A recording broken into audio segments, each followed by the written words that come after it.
What's up, everybody?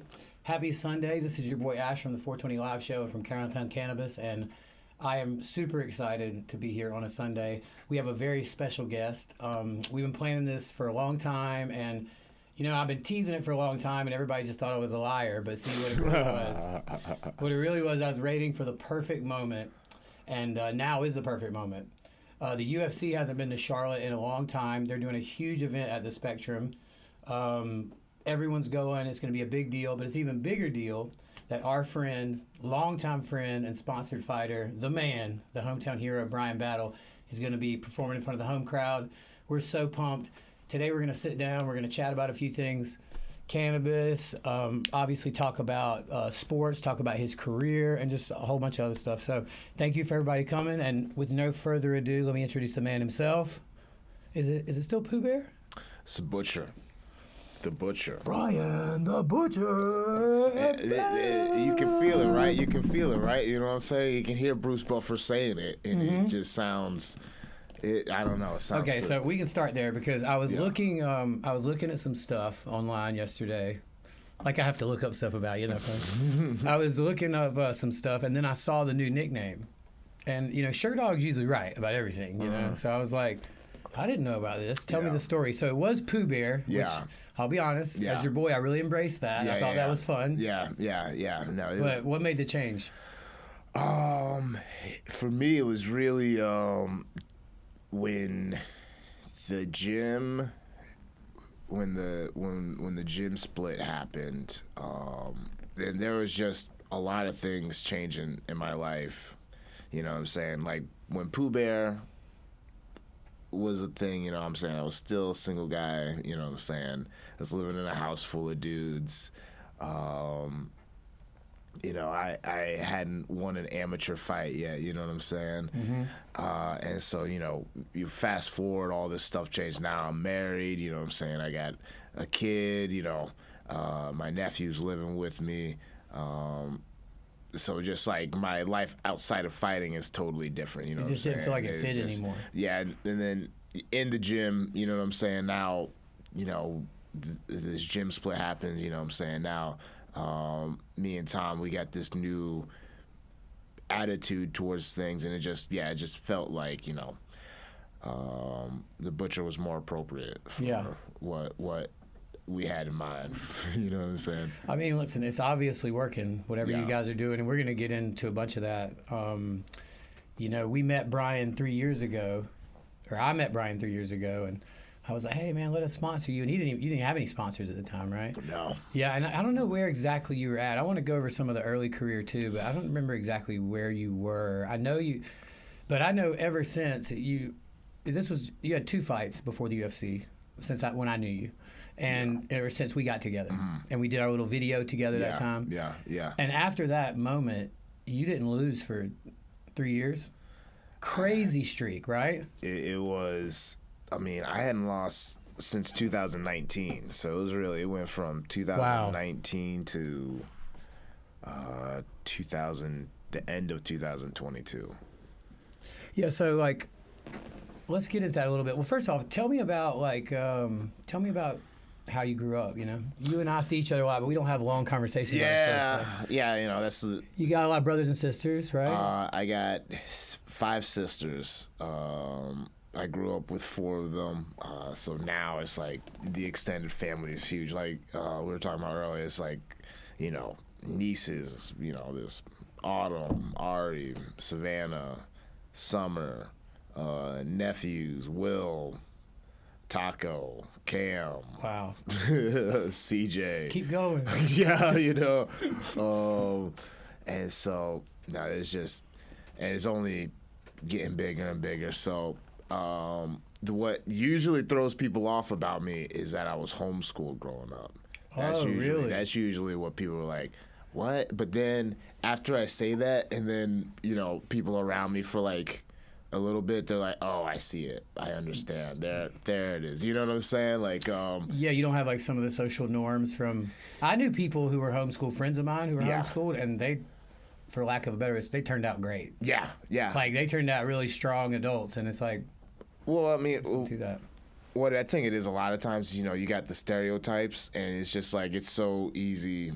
Like the homeschoolers that stick out are like the ones who like have extreme parents. You know what I'm saying? Yes. Like either extremely religious. Those are generally the ones who stick out. The ones who are homeschooled for religious reasons, and they're pretty extreme and really strict, really strict about things. But yeah, no, there's like homeschoolers on all ends of the spectrum, you know what I'm saying? Just like regular school. We just don't go to regular school, you know what I mean? So, but yeah, there's definitely a lot of things where not going to school, you can definitely see like just little tendencies, you know what I'm Did you saying? feel like you were missing out on anything when you were like what was your friend group consist of? Because mine was just guys I went to school with. Yeah, I know that was the crappy part.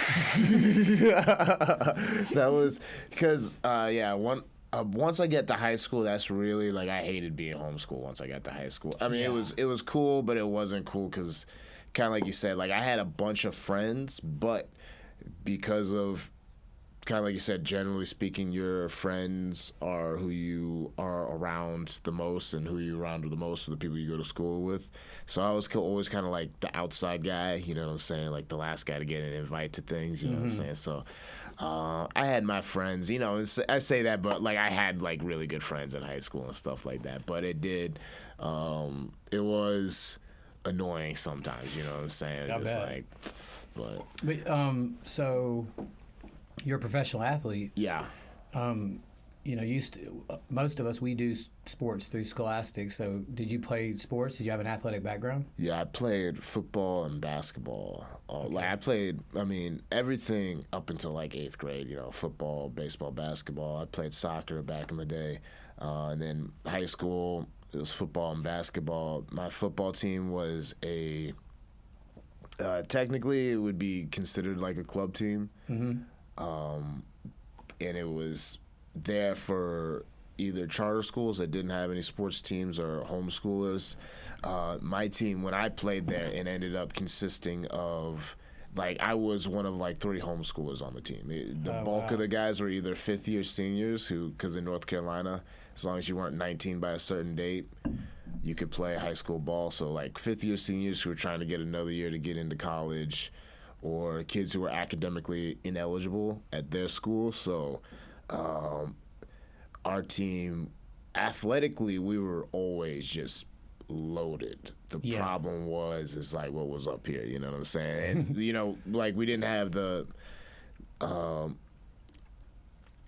fluidity of teams that had been playing together for years, you know what I'm saying? Most times it was just like a bunch of guys thrown together. So it was always very interesting. Like, there was, if we ran up on like a regular private school, we'd just blow them out of the water based on athleticism. But whenever we ran into like we never got really close, 1-point games, you know what I'm saying? But we never beat any of the Charlotte Christian, Charlotte Country Day, Providence Day. We never beat any of those guys just because they had athletes and they had, the discipline and all those other things. But and then basketball, I played for Carmel Christian. What position?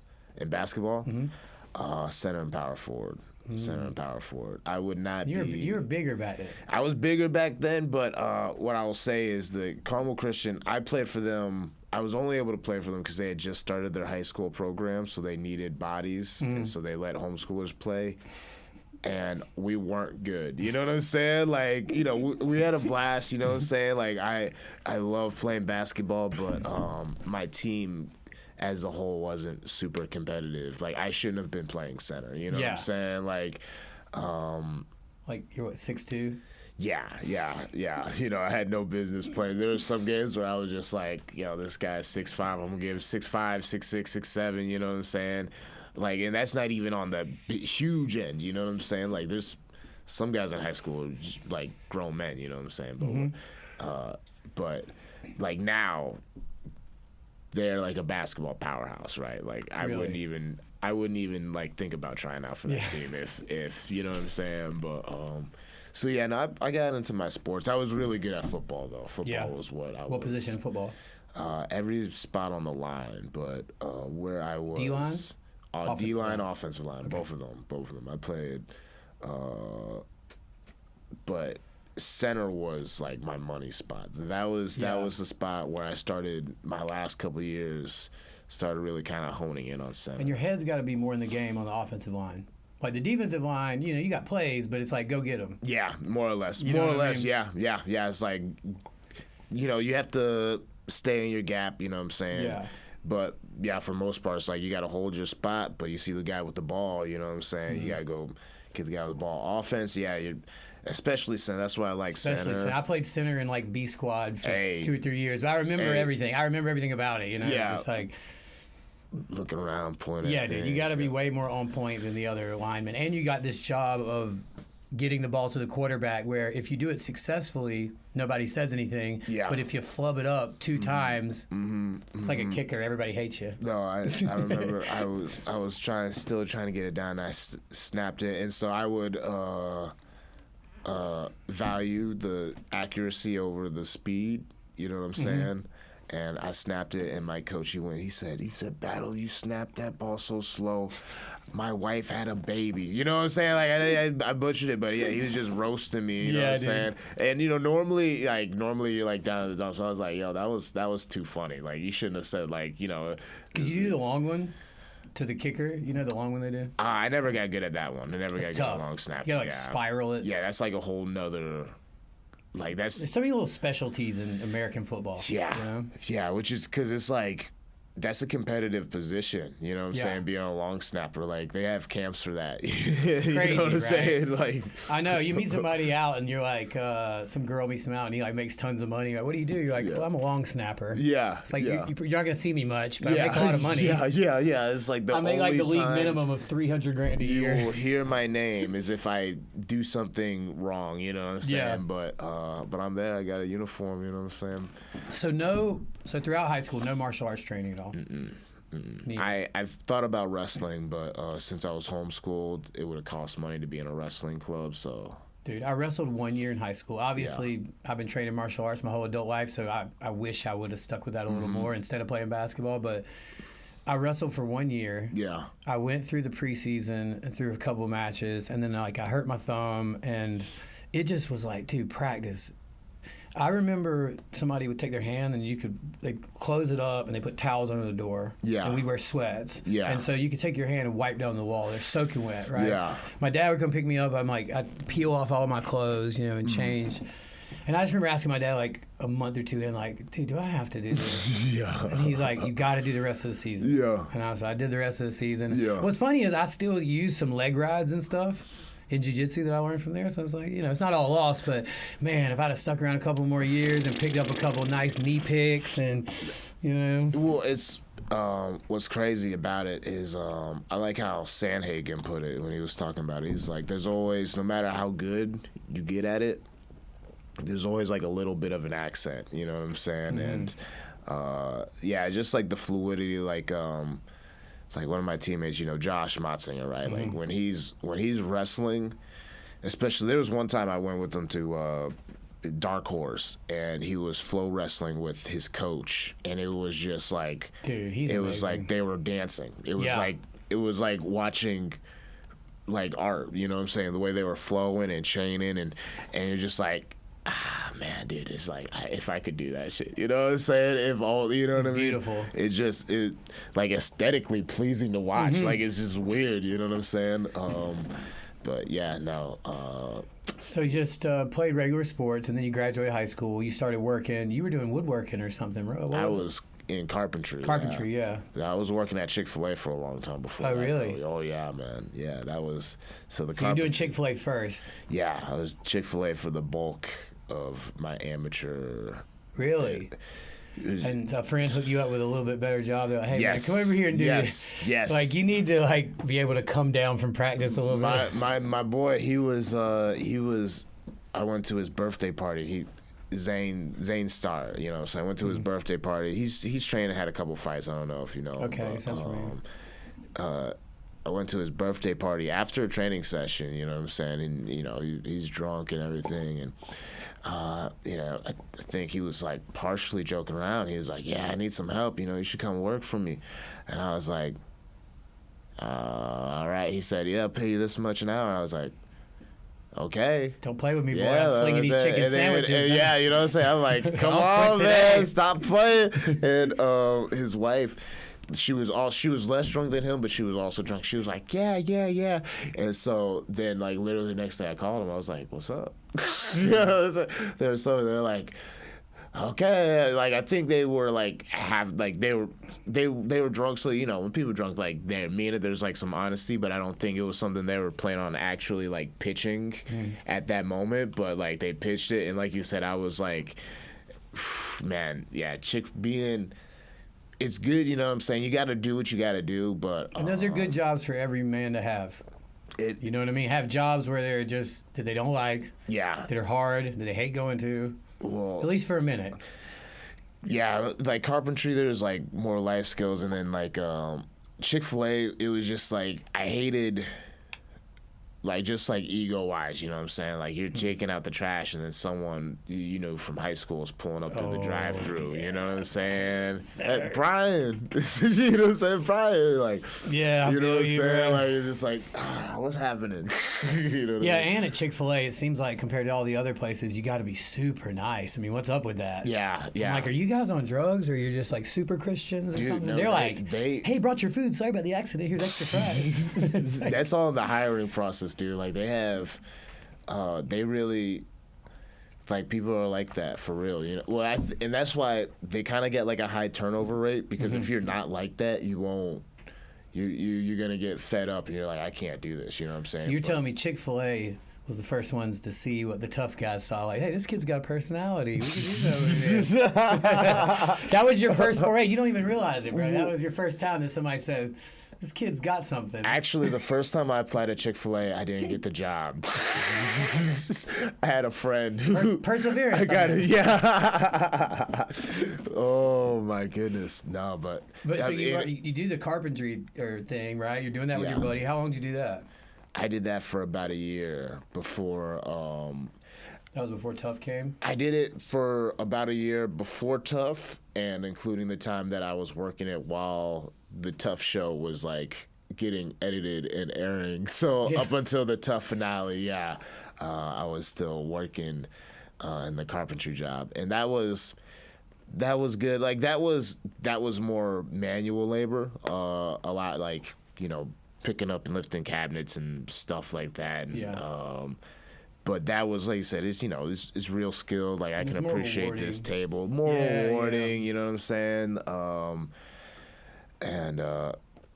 It was definitely, that was a fun time, you know what I'm saying? Especially, I like the guy that I was working. It was mainly just me and my buddy Zane for most of the time, so... that was cool. That was cool. Shout out to Zane. Yeah, shout out to Zane. That's my middle name. Hey, let's go. Come on. Right? Come on. You guys would be friends. You guys would be buddies. I think we should be. Yeah, you guys would be buddies. So tell me at what age, at what point does martial arts kind of enter the first thoughts or training or whatever, and how does it enter? Well, it's like one of those things. It's like, it's funny because, I'm old enough now that I can like look back and see how like certain things affected like my generation, you know what I'm saying? And so like obviously, I was a Power Rangers fiend as a kid, you know what I'm saying? Then I went from Power Rangers to Dragon Ball Z, you know what I'm saying? And then eventually like went from just being this huge anime nerd to like one day I was just flipping through the channels and just turned on UFC Unleashed. It was just on, and my dad always watched it. You know what I'm saying? My dad always watched it, and I would have really preferred WWE at the time, just because it was a little bit more fast paced, it was a little bit more flashy. You know what I'm saying? When I was really young and he was watching it, but now I was like in 9th grade, maybe 8th grade, and I turned on UFC Unleashed, and like. The first fight that really caught me was when Frank Trigg fought Matt Hughes. And, the groin shot, and he's sitting there. I'm like, why isn't the ref stopping the fight? And and I was watching that. I was like, no, I can't believe like two humans actually did that. That was like a scene out of a movie. High right? drama. Yeah, high drama. I was like, wow, and this wasn't scripted. Like, you know what I'm saying? Like, he really just did that. And so from that point, I just became like a really big like fan of it, you know what I'm saying? Fight fan. Big fight fan. Like I was watching everything, the UFCs, the Japanese shows, you know, like anything I could watch, I was watching it. All the countdowns and everything. And when you get like really that. into it, that's such a magical time because there's so much you can absorb. Like I remember downloading the K1 Grand Prix tournaments and just sitting around watching them on my computer for days. Like, yeah. There's so much great shit now, you know, that you can go back and look on, especially if you're your age and you can go back and look at some. You got so much, like a 20-year catalog. Yeah, dude, because like you said, like the K1, like you could just spend a month just watching K1 fights, so especially because it's like a magical thing where you coming in. When I came in and YouTube is what it was at the time. Like I think now it's probably harder to watch fights on YouTube now than it was back then because of all the copyright stuff. You know, back then, you know, if you typed in, you know, Stylebender versus Pereira 2. You could find like the whole fight on YouTube. Yeah, you know what I'm saying? Now, like, now you have it, and it's like the screen's flipped, and there's like some random shit on the bottom, and it's like the voice is off. They have to speed it up. Yeah. It's like this sucks. No, it's terrible. But you can find everything. You can find everything on YouTube. So yeah, no, I was just a really, really big fan, and but you know, you needed time and money to train. You know what I'm saying? I just put it off until I was like 21 going on 22. That was when the first time I was like, you know what, I need to go. I need to do this. That was when Robbie Lawler was having his run at the title and with the title, and it was just so inspiring to me. I was like, I have to at least. So you went into training with fighting in mind. Yeah. Wow. Yeah, no, I told them because when you went into highest stand, that's what they're like. So what are you here MMA for? Gym, yeah, what are you here for? You know, you're here to. How I was like, I want to fight people, and they're like, okay. Like, how many experience do you have? You're like, nothing. Yeah, no experience. Have you done any wrestling? They hear this boxing? kind of stuff a lot, you know. They do. No, it's like now that I've been there, it's like I realize how easy it is to dismiss people because it is just like what you hear. But they were very honest, like they won't get someone off the street and put them in a fight like in 4 months. You know what I'm saying? Yeah. It's like they're like, usually for someone who comes in with no experience, it's gonna take 18 months for us to feel confident putting you in a fight. And I was like, 18. They're like, the fastest someone's done was 8 months, and I was like, I'm gonna blow that out of the water. In 4 months, I'm gonna be fighting. You know, 8 months into it, I was like, yeah, you know. But it's like if you actually take it seriously and, you know, you're sparring and stuff like that, then you understand why it takes that long because you're like, okay, yeah, like for me to feel comfortable fighting another human being like that, you know, I have to know how to work against the cage. I have to know how to defend submissions. I got to know how to. Well, there's so much to the game. I mean, that's the whole thing with MMA is there is so much. It's almost overwhelming. If you have a certain type of brain, it can be overwhelming. Yeah. You know, because there's a million options. It's like chess, but chess isn't even a good option. Chess, each piece has very set moves. Yeah. Whereas even on the floor in jiu-jitsu, there's thousands and thousands and thousands of techniques. And then the wrestling the same, and then the Muay Thai, and then the blending of them. It's just for a guy to get in there after 8 months, you just got to be tough. Maybe not aware of what I just said, or aware and just tough and don't give a damn, you know what I mean? Or you're just enough of a freak that you can compensate for areas where, you know. A lot of guys do that athletically. They realize, like, here's the big positions that I need to escape from. Here's the big things I need to avoid. Here's a big slam that I can do because I'm strong. Yeah, facts. It's like, okay, my armbar defense is my curls. You know what I'm saying? How much I can curl. You know what I'm saying? Like, yeah. But,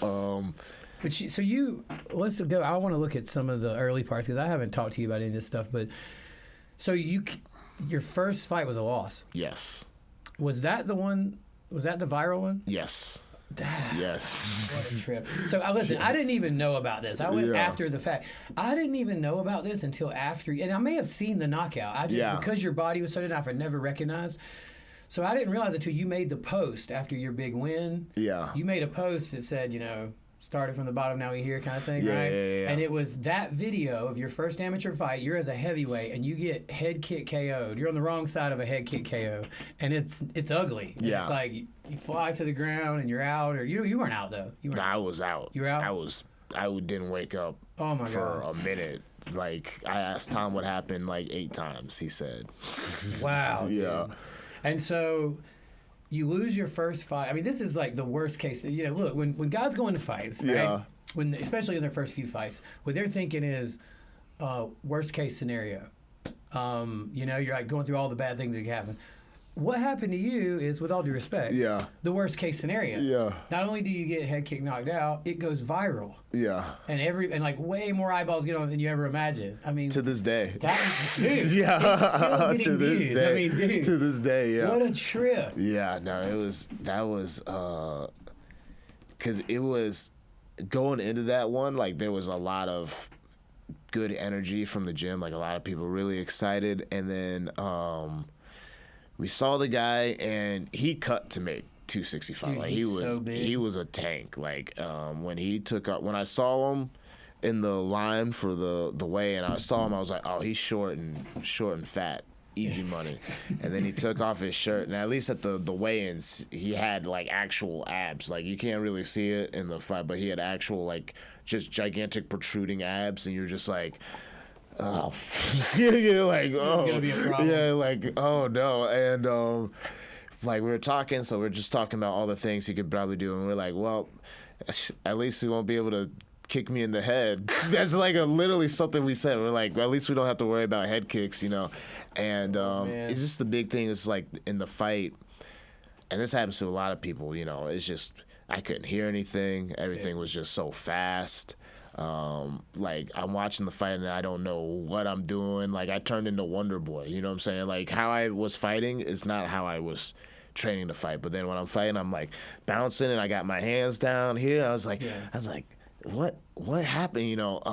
And it was funny. I remember my dad's always been my biggest supporter, and we were at Waffle House like at like 1 a.m. after that fight, and he was like, yeah, if you have another couple fights like that, you're gonna have to find something else to do. Yeah. It's just like, I mean, it's it tough, was, but that's what your dad has to say. yeah, it was real. And Like, I was I'm like, not gonna watch that happen over and over. yeah, and I was like, yeah, no, I know You got you're a head on right. your shoulders. You can get a job. Yeah, You'll facts. be just fine. Yeah, no, it's true. So tell me about your mindset after that, because what a trip, right? So you want to do this thing, you train for it. Your first one, this happens. Yeah. I mean, you can see on your record the way that you reacted to it, right? Next fight, TKO punches round 1. Round 2, submission, rear naked choke, decision win. Rear naked choke, round 2, decision win. Decision win, rear naked choke, round 1. That's your amateur career. You just smashed everybody the rest of the way. Yeah. So, I mean, after your fight, what are you thinking? You're like, I don't give a shit about that. You're just determined, or are you kind of having to talk to yourself a little bit? Well, a couple things happened. Like, I would say something that it worked for me, but it was kind of like still a negative from that fight was I was just terrified to get hit. Now, you know what I'm saying? Like, I totally... Even in all these wins, you were saying... All those wins, like, if you go back and watch them, see how many punches, how many, like, exchanges there are, there's not a whole lot of exchanges. I was straight up... And that's understandable, dude. Yeah, no, but it was frustrating to me because it was like I wanted to do things with my hands. I just, like, the fight would happen, and it was just like I was just white on rice, you know what I'm saying? I would get in there and get right up into their face, you know what I'm saying? But you didn't have a wrestling background, and it's not like you had a ton of jiu-jitsu at that point. But you're just grabbing these guys and manhandling them. Dude, just wanted it more. That's what I'm saying. Yeah, I just that's wanted what it it feels more. like. It feels like you just were like, I want this more than you. No, there was some people I had no business. Like, even though, and I know he's tired of me referencing this at this point, but like Impa in that fight, even though I had a bigger record than he had been training a lot longer. Like, he had his first amateur fight before I had even started fighting. So it's like, that's a fight that I had really no business winning. I just fought smarter and harder, you know what I'm saying? Yeah. Cody Brundage is another person where it's like, my record, I had more fights, more MMA experience, but, you know, he was like a collegiate wrestler. He's the one that fought last night. Did he fight last night? Cody Brundage fought... yeah, he fought... the world champion jiu-jitsu guy. Did he... how'd that fight go? He had an awesome first round, hurt him, and then... Rodolfo. Got choked out. Yeah. Why do I not see Impa Kasanganai on your record? On Sherdog. I mean, it's got a lot of your... I mean... He was in Was he an amateur? Yeah, he was amateur. Yeah, they just don't have him listed. I see your Cody Brundage. Dude, fighting Cody Brundage in the amateurs. Like I said, he just fought in the UFC last night. I mean, he's a beast, dude. No, that was a big thing going. You got pro. names on your amateur record. No, and I'll tell you what, the one that people won't even realize, because he's not doing it major things yet. The last guy I fought, the guy I lost to, Billy Elikana.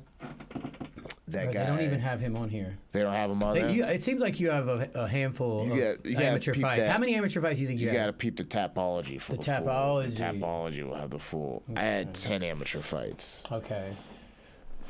10 amateur fights, and I won all the fights in between. Lost the last one and lost the first one. But Billy Elikana, because like Impa's done big things, Cody's done big things. Don Terry Woods, he's somebody where if he was a little bit younger, I could see him. He could still make a push and do things. I think he might be doing some bare knuckle stuff soon. Yeah, real quick, let's do a little side note on that because I watched the bare knuckle show last night. It was my first bare knuckle show. That was a good one to watch. If that was your first one. Oh yeah. Yeah. I mean, I've seen obviously like everybody else. I've seen Instagram clips and caught like little clips of a couple of the MVP Perry fights. Yeah, but that was the first time that I chose it over the others, and we sat down and watched it on the big screen the whole way through. And man, I was impressed. The whole thing, the show. They had Connor out there. Like it was like. They're not all like that. I thought that. What's that? They're not all like that. And I'm talking about. Oh yeah, they're not all like that. They're not all. But that one, I was watching that. And I was like, damn, this is a really good. This is like I fuck with this right now. You know what I'm saying? Dude, like, my girlfriend, who I would have never imagined would be into bare knuckle fist fighting. You know, I mean, she likes the UFC, but she loved it. She thought it was awesome. And you know, because they're taking a lot of guys we like. Yeah. Eddie Alvarez, Chad Mendez, and all these guys, Luke Rockhold, and giving them a lot of money. To do this totally unique thing. And that's one thing I think a lot of people try to copy what the UFC does, right? And they try to be the UFC, whereas bare knuckle has realized, no, we need our own lane. And they have their own. There's like 3 or 4 things that make them different. Yeah. And so they got their kind of own lane, and I feel like it's working. And they're bringing in boxers. They bring in Austin Trout and like good boxers, but then a lot of MMA guys because they allow you to do a lot of this. So. Well, that's what I think is really starting to help is that people are starting to figure out how to do bare knuckle boxing. Like I think when it first came out, people really just didn't know. They thought they were just boxing. Thought they were just boxing, and it's just like it's a whole nother nuanced thing. Because one, you don't have the protection, and your hands. Because this is what you ask people. You're like, man, how does your face feel after that? You know what I'm saying? They're like, dude, the face is nothing. They're like, your hands are just like because you're hitting people's head. You know what I'm saying? When you're blocking punches, you're getting punched in the hand. Like, it's just like your hands are absolutely demolished after a it's really fight. There's not a huge difference in like, oh, the damage I'm taking getting hit in the head. It's really just more about the face and getting your face cut up, with all that. But so, what's Killer B that you train with? Taylor. Taylor. She fought for them. And she's fighting. No, and the girl she fought, she had a tough fight against that one girl, but she's the champ. Yeah. She won last night again. I mean, that's not a bad loss. Taylor was 3-0 going into that one. And then, just had a bad fight. And I mean, the big thing is bouncing back, which she has up to this point. No, she did a boxing match over in Rock Hill. Okay. I saw that. And so this fight will be really I think this will be really important for her confidence. You know what I'm saying? I think if she goes out there and really takes it to this girl, not even necessarily if she just goes out there and like has a good hard fight, gets hit a couple times, and can still sit there and exchange. I think that'll do a lot for her confidence. After a tough fight like that, it can be a little hard. Pull the trigger, but, like you just described, right? Mm-hmm. Yeah, for sure. So, I'm excited for her. She's fighting because Keith, he's fighting the day before me. Yeah, big shout out, man. Keith Richardson is just like an underrated South Carolina MMA legend. Carolina MMA legend. You know what I mean? Like he never fought for the UFC, could have, should have. He's a good enough fighter. What he did with Justin Scoggins, I commentated a bunch of events when Justin Scoggins was coming up, and I was watching him knock people out. Yeah. And he is a very, very good fighter. Had a ton of kickboxing fights at age 11. Yeah. And to watch him put it on him, that was so impressive. Ooh. I have a lot of respect for him. We don't even know each other, but I got a little man crush on him. Let me hype him up a little bit more. Let's hype him a little bit. I want to say he's on a 4-fight win streak, all finishes, and in that you got a former Bellator world champion. I think you have 2 UFC vets. This is what I'm talking about. And then one of those guys who's a UFC vet, after Keith beat him, got brought back for this most recent season of The Ultimate Fighter. And I don't know how he's done it because it hasn't aired yet, but I was sitting there like that's probably the only bittersweet thing about this UFC card. Is like I feel like if anybody from this area deserves to be on the UFC Charlotte, and I know he wanted to be on it, it's like Keith. But it's like his problem is what he struggles with is like a little bit of ageism. Yeah. And it's tough because it's like, I mean, I get what you're saying, about the age, but he's also on the best run of his career. Like, yeah, exactly. You know what I mean? The UFC is based. I know that what you mean is they're saying you're 37, 38, and you're a little guy. Mm-hmm. What are we going to do? Sign you to a 5-fight contract? You're probably on the end, which sucks. Yeah. And it's because I don't know if he's a late start guy. Yeah. But you're a late start guy. And late start guys, the one thing that's great is like you guys got longer shelf life. Yeah. That's just a fact. Like look at his 4-fight win streak right now. He's on fire at 37 or whatever he is. Yeah. And so it's like, yeah, dude, like when you start at a later date, you have longer. Yeah. It's only like the Max Holloways. I turned pro and I'm 18. I've been scrapping since I was 10. It's like that starts to dude, that's different though. I got a lot of respect for Keith. He's the man. No, Keith he's such a major, like in the scene, like he's been such a major fixture and he's helped out so many careers, and it's funny because it's like he's such a nice guy that like it's like I think if he kind of put his foot down and like been like, no, you stay here and you do this, I think there'd be certain people that'd be even further along in their career, you know what I'm saying? But no, he's a great guy, great fighter, great coach. I don't have enough good things to say about Keith. Yeah, Tom and I have talked about him a lot too. Okay, so AMI career's done. Yeah. You got a bunch of AMI fights, only took 2 losses in your whole career, your whole AMI career, and then we start the pro career in 2019. You get a quick win to start, and then you lose by armbar. Man, that fight was crazy. Tell me about it. That whole event was crazy, man. I'm not trying to highlight your losses, but you got a lot of wins. So I know. These are where the stories are. But no, and it's interesting because, and I do at every loss I have, I got tally marks for all my fights, and there's a red tally mark for every loss because it's just. Dude, you are crazy. You cut your hair off too. Man, I tell you, come on, man. I told Coach, I was like, "What's he doing?" He's like, "He does it every loss." You didn't know that? Yeah. I did not know that. I was like, he must have some fast growing hair. Dude, come on, man. Dude, you're gonna have a fro in like 6 months. No, I've already had to trim it a little bit. See? But that loss. Because going into that fight, all shout out to Nick. I don't know if he's watching this. If you are watching it, shout out to my boy Nick Martino. But he had, I want to say he still has an upside down record. You know what I'm saying? And he was coming up a weight class for this fight, and just looking at the tape, I really felt like he had no business being in there. You know what I'm saying? Mm-hmm. I felt like, okay, well, this is the fight. This is another. And I trained really hard for that fight. You know what I'm saying? I was very confident, but I still trained really hard. I came in very prepared. And there was just a lot of things going on. Like I said, my nephew, he lives with me now, but there was just like a whole ordeal going on.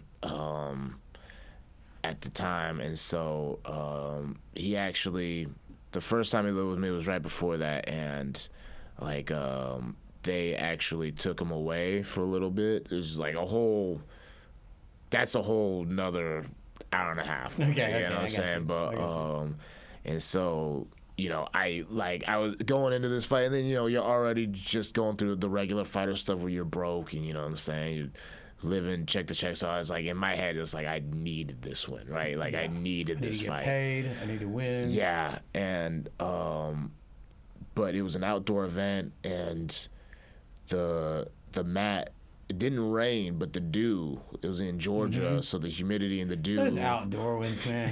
And it ain't like it's a UFC cage with some fabric and stuff. No, it's just some tarp they laid out. And it's like, bro, that's a slip and slide.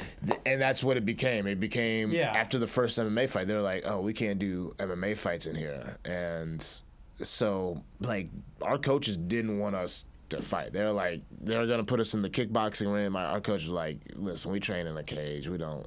But in my head, I was like, I need this fight. I'm gonna murder this guy. Yeah. And Shamik fought first. He tried it out, and then he had a really wacky fight. It ended up with him getting thrown out of the ring and going over a table, WWE style. I love local MMA. Oh, it's crazy. Roger, he stepped on the rope and sprained his ankle or something like that. He jacked up his ankle. And then when I went out there, my fight, you can see it. I want to say it's under a minute. You know what I'm saying? It's under a minute.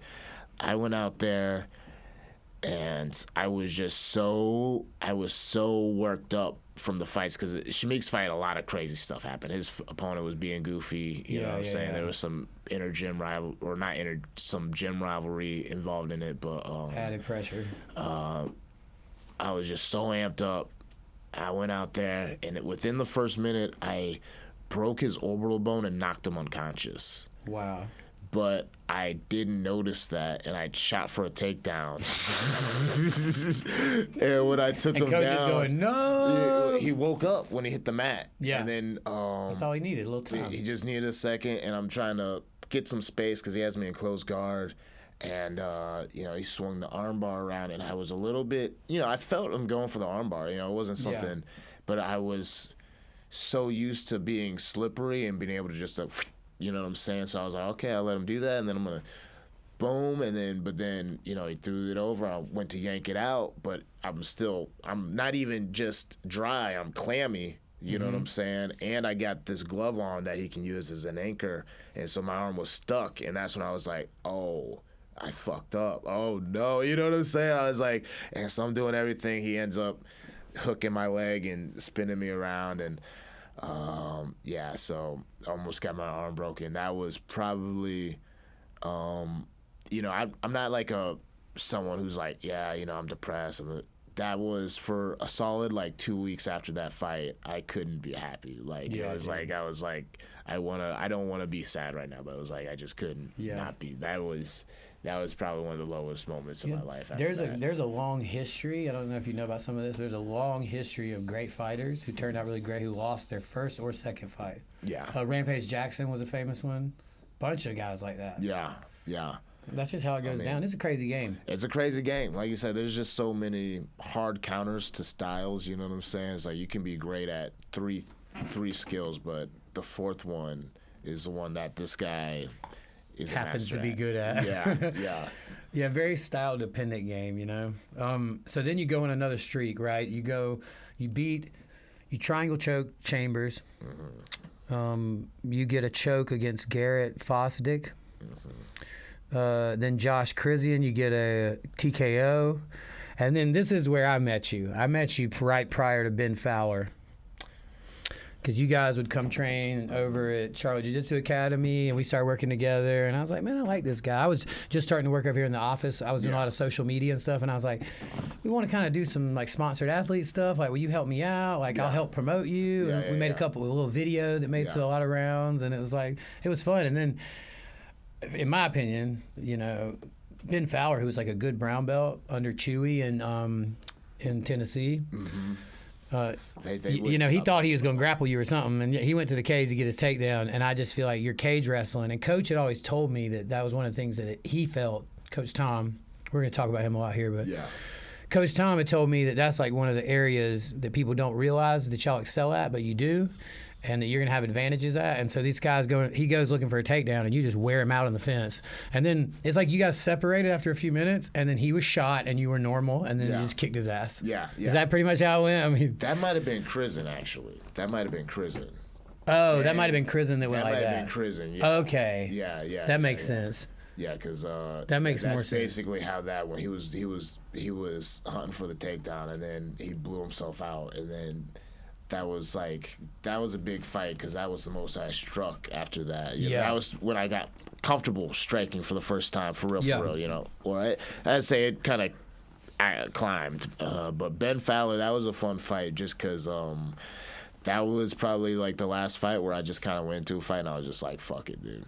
You know what I'm saying? Like, because he didn't have any, he was 0-0, but like you said, he was a brown belt. Yeah. And then I knew watching his amateur fights, like, he was actually, like, really good. You know what I'm saying? Yeah. Like, he slept this guy named Derek Overstreet, who's a really good pro now, you know what I'm saying? And by the way, he's won 4 fights. Yeah. Since y'all fought. Like, he's 4-0 since y'all fought. So, no, that's so, like, I knew he was good, but I was just like, I went to that fight, I was like, I'm just going to outgun him. I'm just gonna outman him, you know what I'm saying? I'm gonna just let it fly, and you know, just outworked him. Most of it was on the feet, and then I hurt him with the right hand, shot a double leg, and then a little ground and pound for give up the choke, take the choke. You know what I'm saying? That's the way out.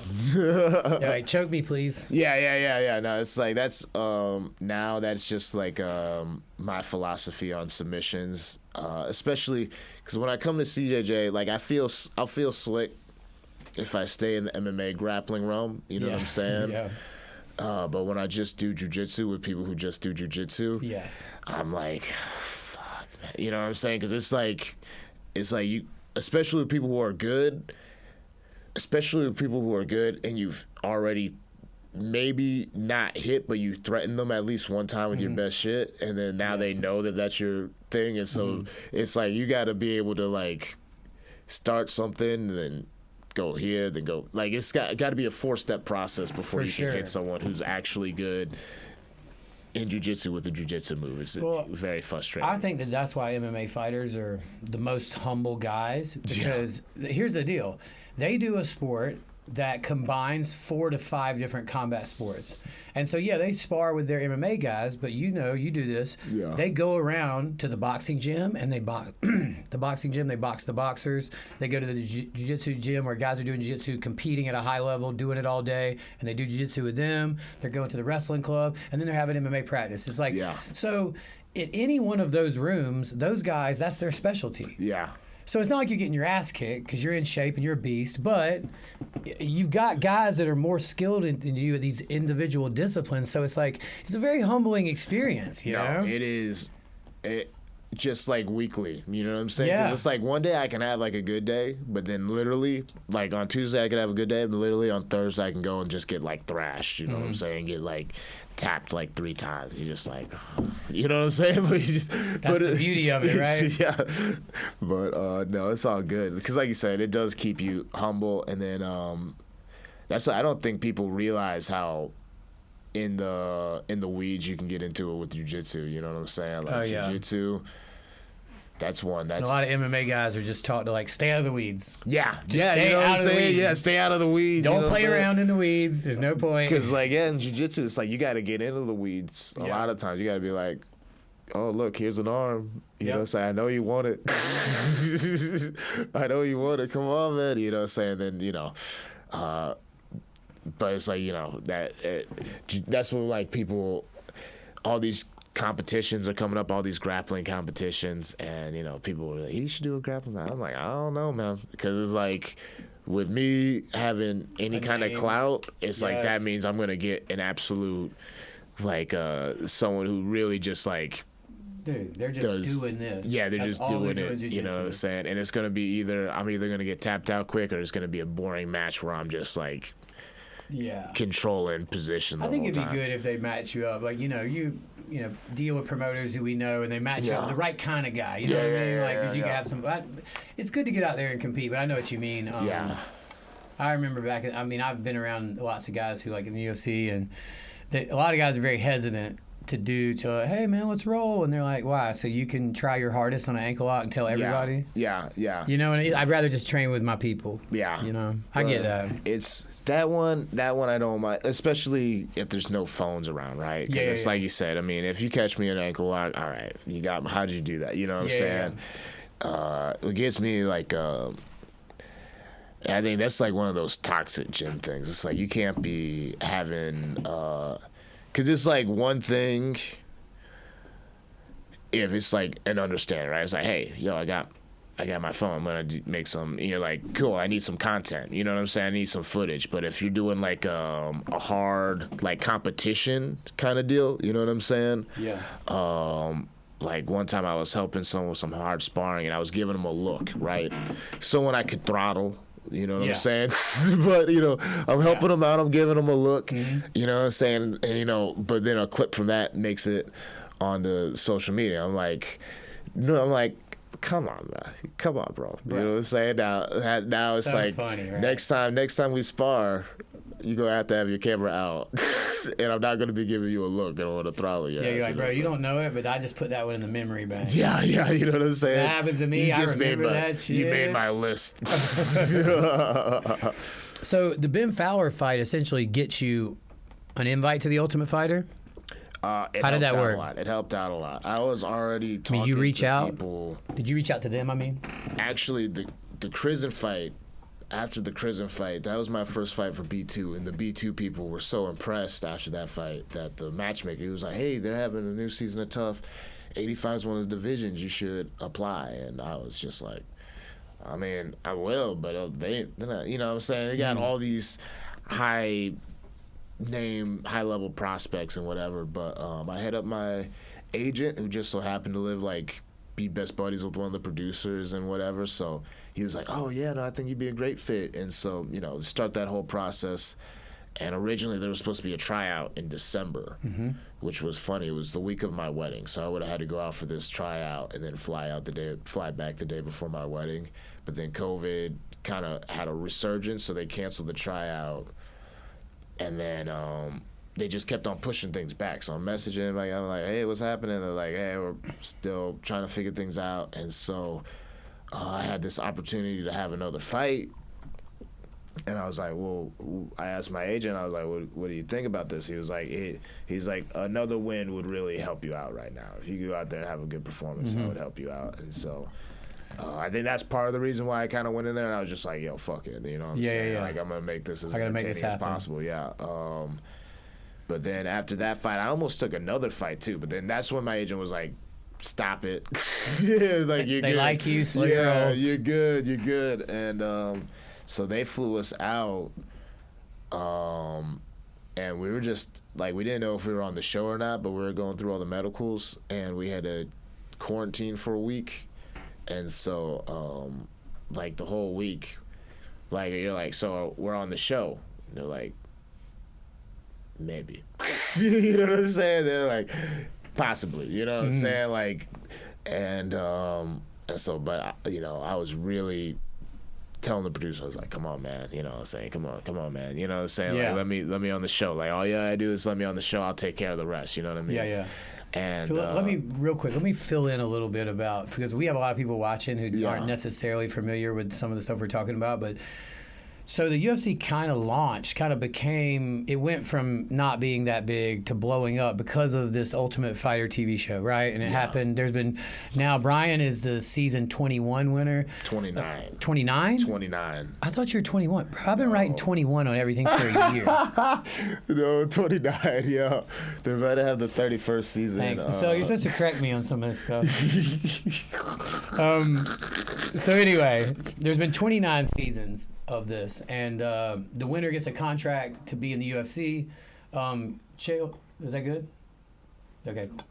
Chael Sonnen calls it the hardest tournament in sports, and the reason he says this is because you have to go. You're with a bunch of other top fighters, hungry guys that want to be in the UFC, and you got to go be in a house and there's no phones, Yeah. there's no nothing. You can't. I mean, if you do have communication with your family, it's very limited, right? No, they don't do TV and stuff, so you got to like play board games and stuff, and you have to live with the guys that you're fighting and competing against. Yes. And then they pick. It's 2 teams. It's a team format up until the end when it starts getting singled out, going for the contract. But at the very initial stages, you got 2 teams, and then there'll be 2 famous coaches, and those coaches will fight. That's traditionally the way it's done. Yes. And so your team was Team Volkanovski. Team Volkanovski. Which, like, let's talk about that for a minute. Oh, man. So you make it on the team, and you get Volkanovski, who is the #1 pound-for-pound fighter in the world. Yeah. I mean, really, could you have lucked out better than that? I mean, you get to train with this guy and be around him just to absorb him for a while. Like, you're buddies with him. Well, and what's cool is, like, at the time, like, he wasn't, like, he was the world champ, but he wasn't viewed in the same light that he is now. Like, this was like a few years later. Yeah, this is a few years later now. People still thought Max was the champ at that point. They thought Max won the second fight. And so, like, going into the fight, you know, people were like, whose team you want to be on? Like, Ortega's or Volkanovski's? And I was like, you know, I don't really know. You know what I'm saying? Like, you know, I'm not a hardcore fan of either one of these guys.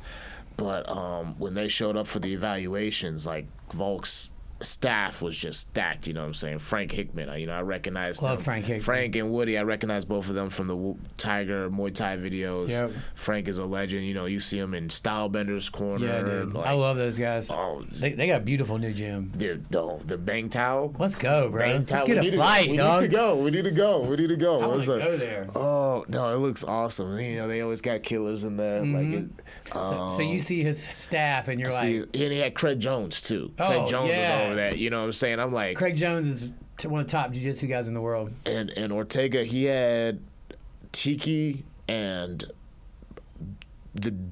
I always forget the dude with the glasses name. Tiki Gosi. Tiki Gosi. Yeah, he had Tiki. He has Rampage's manager. Yeah, he had Tiki. And this other guy, and I was just like Ortega, they asked me, they're like, so whose team do you want to be on? And I was like, I mean, like, if you're gonna put me on the spot like this, you know what I'm saying? Like, I don't really know, but like looking at his staff, like, bro, Craig Jones is over there. You know what I'm saying? Like, come on, man. And so, I mean, I think that played a part in why Ortega and them didn't take me. I don't think they were very impressed by me anyways, but being on Volk's team was just, that was amazing because you just got to, like I said, we were there for such a short amount of time. Like, I think the way they edit and play it, you think people are there for 12 weeks. We were there for a much shorter amount of time for NDA reasons. I don't want to like say anything specifically, but we were there for a much shorter amount of time. And so, like, I was involved in 3 fight camps, you know, 2 for myself, 1 for someone else. In that period of time, I didn't really have a whole lot of. Which is abnormal. Like, explain to these guys, that's super abnormal. Normally, you do a fight camp once, like every couple of months if you're active. Like, some people do 1 fight a year. You know what I mean? Yeah, exactly. So, 3 fights a year though in the UFC, they'll be like, that's a busy schedule. That is a 3 fights a year, and so like I had 2 fights for myself, and then I was helping one guy, my buddy Ryder, get ready for his fight, and. I didn't have a whole lot of time to actually learn any techniques. You know you didn't get to spend a lot of time with Volt learning new shit, really. Yes, but just some conceptual things that they drove home. They were really good about that. Conceptual things, and then it's just like being around certain people. You just like, you feel that just being around Volk, you're just like. He has champion spirit. Yes, you're like. You know, you can probably feel it on him. You can feel it, man, like just the way he carries himself, the way he does. Like, not just the way that he goes about fighting, but just the way he goes about just doing things in life, period. You know what I'm saying? If he does something, he's doing, you know what I'm saying? If he's going to go out, he's going to do it big. If he's going to cook, he's going to have a show and do it all over the top. You know what I'm saying? He's a good cook. He cooked for us a couple times. But, no, Volk was really, that was the biggest thing, just being around him and just seeing.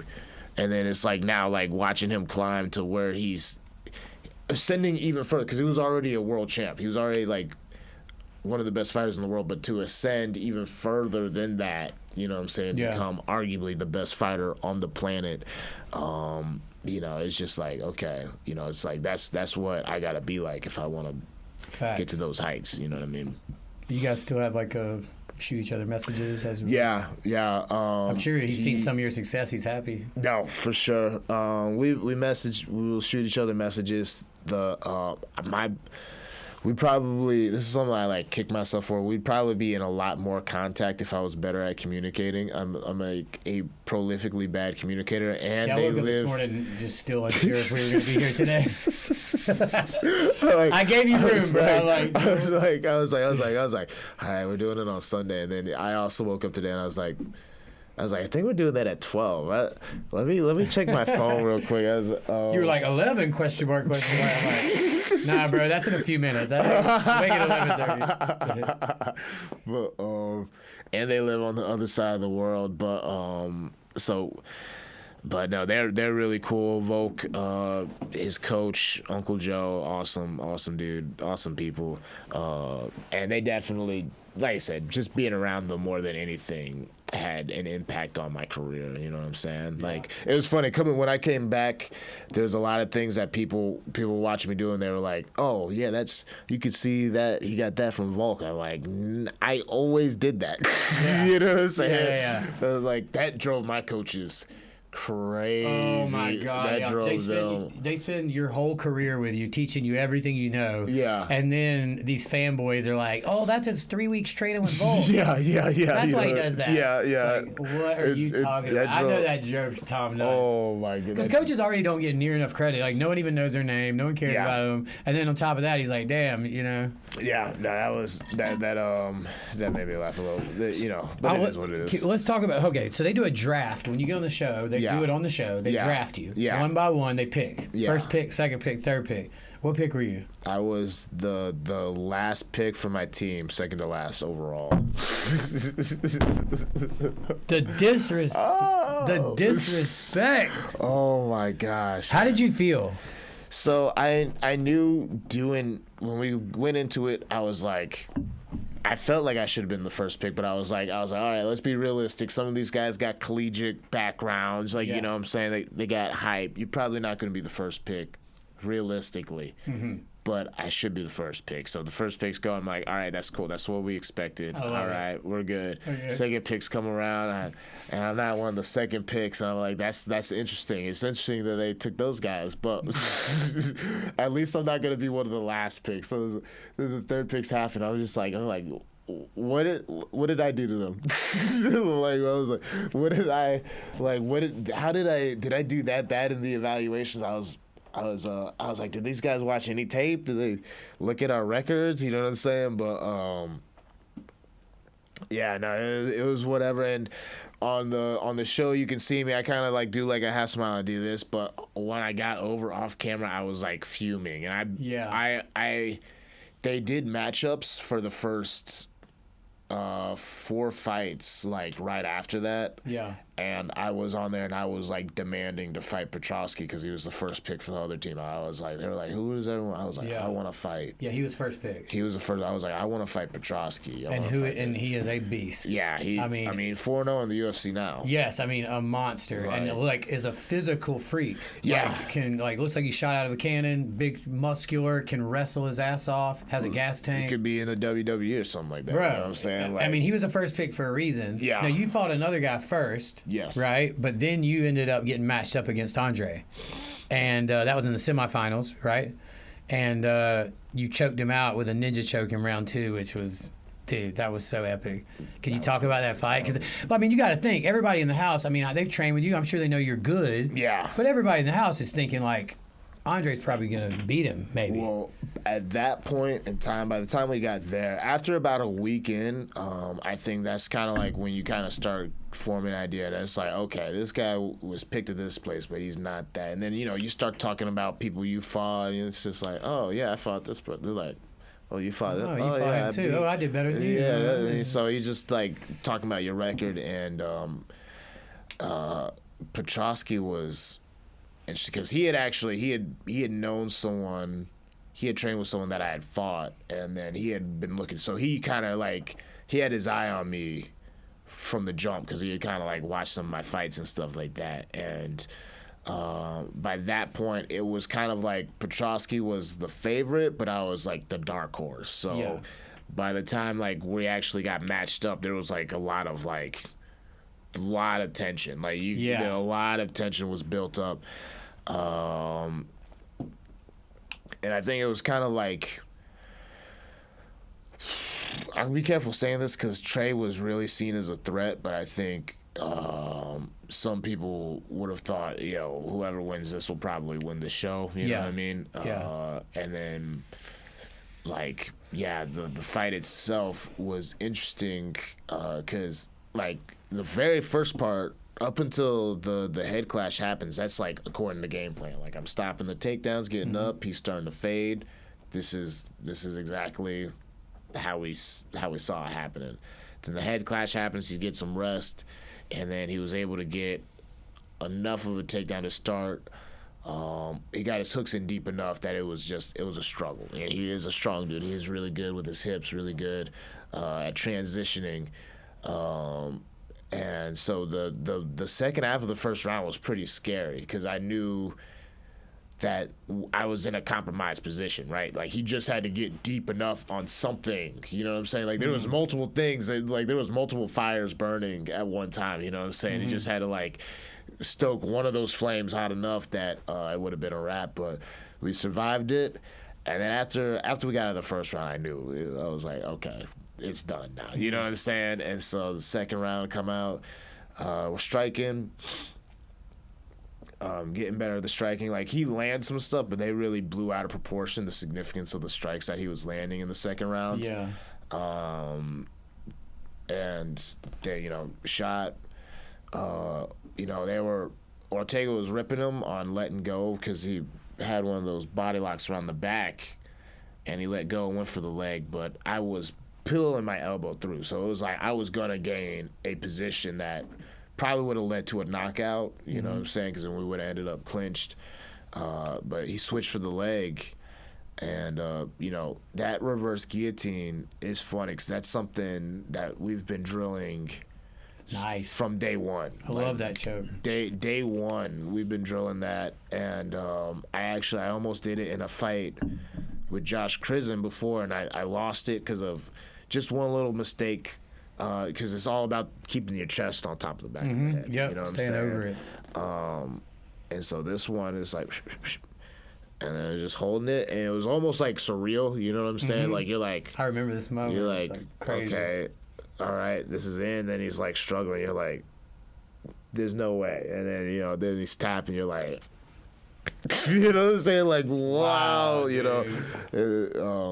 but yeah. So then there goes. You beat the number 1 seed. And then now you're going to the finals against Tresean Gore.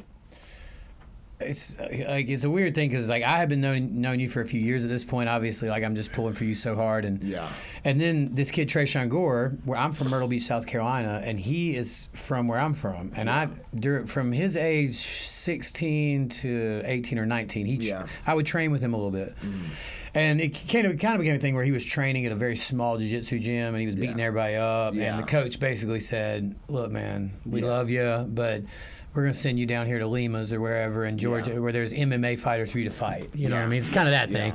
So I didn't know him that long, but I did have a relationship with him, and it was cool. So I was kind of torn because I saw you guys are both on the show, and I'm like, man, I hope they don't fight.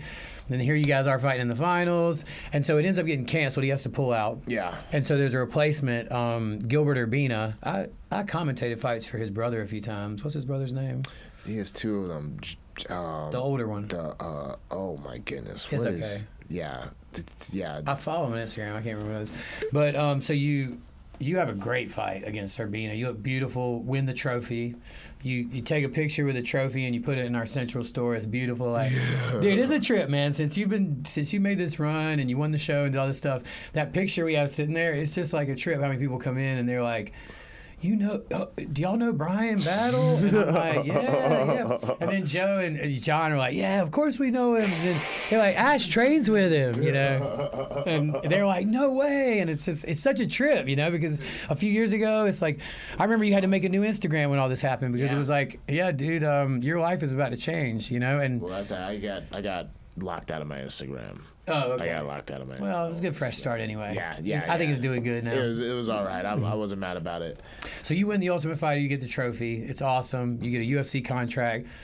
Life changes. Get you a new car finally. Yeah. We needed that new car, you know what I'm saying? my. Well, a fighter's life, when I see a fighter with any kind of nice car too, I always tell like my girl or whatever, I'm like, listen, your business as a fighter is driving from place to place and training. Yeah. The first thing you need is a nice car. Yeah. Because you're going to spend all your time in it. Yeah, like a nice car and a car that you can enjoy, you know what I'm saying? Like, for sure. But it is funny, like, not to get too sidetracked, but it was like I can just remember times like that's why like this whole fighting in Charlotte thing is so surreal, because it's just I remember being in my old beater green Ford Escort 2002, you know what I'm saying, car driving around. And it was fun. When I first bought that car, my friend was like, dude, this car's not going to last more than 8 months. It sounds like it is very, especially after getting the Jeep, and driving, I'm like, oh, yeah, this does not feel very safe. This is what a car's supposed to feel. Yeah. I just remember, you know, because you're driving this piece of crap car, you know what I'm saying? Like you said, you're going from the gym, like you basically live in the car. So the car's a mess. You're driving this old beat up car. You know what I'm saying? You broke, you got no money. And, you know, like I remember there'd just be times I'd just be sitting there by myself in the car and I would actually like start crying, you know what I'm saying? But it wasn't because I was like overwhelmed by everything. It was just like I would start like daydream, like to escape. Like I would daydream about fighting at the Spectrum Center, you know what I'm saying? And so when they announced it was in the Spectrum Center, I was just like, Benji was sitting in the car with me, and we were going to go pick up Taco. We left Velocity. I was going to pick up Taco, and I put on. I started crying in the car again because I was just dreaming. I was like, man, that's crazy, unbelievable. Yeah, I know. And I have a couple more questions about the Charlotte event coming up. Yeah, but I want to just finish up these last couple. So you win the Ultimate Fighter. So the first thing they do, I think a lot of fans, you know, I would be reading online, a lot of fans were going, well, you beat a replacement for the trophy. You didn't beat the real guy, Tresean Gore. Tresean Gore is going to be a tough fight for you, right? Yeah. Everybody was chirping about that. And so, you know, you win the trophy, but then you also... Of course, you're like, whatever, dude. I won. I don't care. I got it's sitting on my mantle, right? Yeah. But at the same time, you're kind of feeling like, okay. And I love this about you, right? You're like, the UFC wanted to make that fight. We want that Tresean Gore fight to happen. And you're like, let's do it. Yeah. So you didn't hesitate, and they had that as an even money fight, you know, like 50-50. And he's a big hitter. Yeah. Really athletic, really strong. Just I mean, I don't know how else to say it, but I feel like you went out there and just pieced him up. He's a good fighter, and since then he's been doing great, you know. And he's got a fight with Bo Nickel coming up. I know. I don't want to get too sidetracked on that, but what do you think about that? He called me the day before it got announced. He called me like the day that he figured out about it. He was thinking out about it. Yeah, and I hope. It's definitely a tough fight, obviously. You know what I'm saying? It's definitely something where Bo Nickel is the A side, and they're trying to look to give him steps slowly up. But Trey is a really, really good fight. Like, I'm looking forward to it because Trey's takedown defense is pretty solid. You know what I'm saying? Ryder. It's the best wrestler I've ever done anything with, and he had a hard time taking him down. So he's got good hips. He's hard to take down. Obviously, Bo Nickel's going to have the wrestling advantage, but what I'm excited about with Trey's not just going to roll over and just let him get an arm triangle. You know what I'm saying? He's not just going to roll over. He's not just going to get submitted easy. I know. No, he's not. He's not going to get taken down and get hit a couple times and then just give up a submission. He's going to at least – what I want to see is, like, how Bo Nickel – acts in the second round of a tough fight. And that's I know the thing is if Trey fights to what he's capable of, because I feel like even in my fight, like if the whole first round I'm waiting for him to like do something, you know what I'm saying, because I think he doesn't fight up to his potential sometimes. I think his potential is really like absolutely. I feel the same way, and I feel like part of that is he's a lesser version of kind of what Gervonta Davis does, which is I have big power. Yeah. And so I can wait. Yeah. And wait. Yeah. And wait. And then sometimes it never comes. Gervonta does it. He's the top elite. But for most guys, you got to get your punches going, And I feel like Trayshawn, because of the takedown too, right? In MMA, that's the tough part. All of a sudden, you see K1 guys come in, they're scared to throw a punch because of the takedown. But man, I just feel in my heart that if he's got the physicality to just at least hold Bo off on the wrestling a bit, right? Yeah. But in the in-between spaces, he needs to hit him hard. Yeah. And if he can do that, I believe he could change the game in a second. I don't think Bo's ready to get hurt like that. And if he lands a clean shot at any point, then the fight could get really interesting.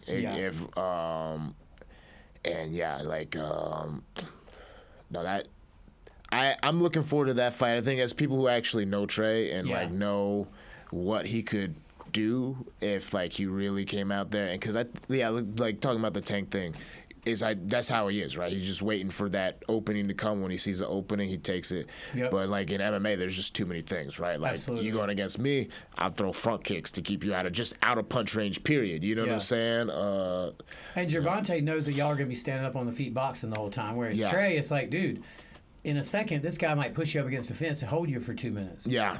So you got your limited windows. You got to make it happen. So you have to force things in MMA a little bit. Not necessarily force things, but you have to be willing to take what is given to you. You know what I'm saying? You can't wait for what you want. You have to take what's given to you. And if you're gonna lose a lot of fights if you just wait for exactly what you want to show up. You know what I mean? For sure.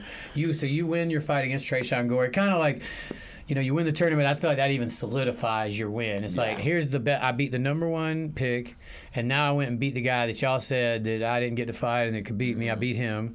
And then they matched you up against Takashi Sato, which is... Sato's been around a long time. That was a big. Really good guy. Big step up in competition for you, right? Yeah. Big step up. And what was funny about this fight is, my favorite two videos are the video where you won the Ultimate Fighter, where you won the finale, and there's the picture in the bar, the video in the bar. I posted on my page too. Yeah. In the bar, and all of your friends from Hayassan are just going crazy, and that's a great moment. Yeah. And then the one where you head kick Sato, I have a video from Charlotte Jiu-Jitsu Academy where everybody's sitting on the mat and the whole place just erupts. Yeah. Yeah. John, our manager at the Central store, he had told me, he said Tom comes in all the time. And so they love it when Tom talks shop with them, right? About what's going on with the fight camp. So Tom had said, he said he's got a tendency, we see something, we have a way to exploit it. Yeah. We're feeling real good about it, right? And so that made me feel good, but you just landed a beautiful head kick on this guy and knock him out. Did you get a KO with a night bonus? I got a performance bonus, yeah. Yeah, that was crazy. Fat check. Thank you for that fat check. That was crazy, The man. family loved that. Family loved that one. That was, especially because on that card, I was nervous because every fight on that card was a finish. Yeah. So I was like, man, dude, that was. But what? None as pretty as yours, bro. Yeah, man. Yours was just clean, dude. Throwing with the setup, same side. Man, it was gorgeous. That was.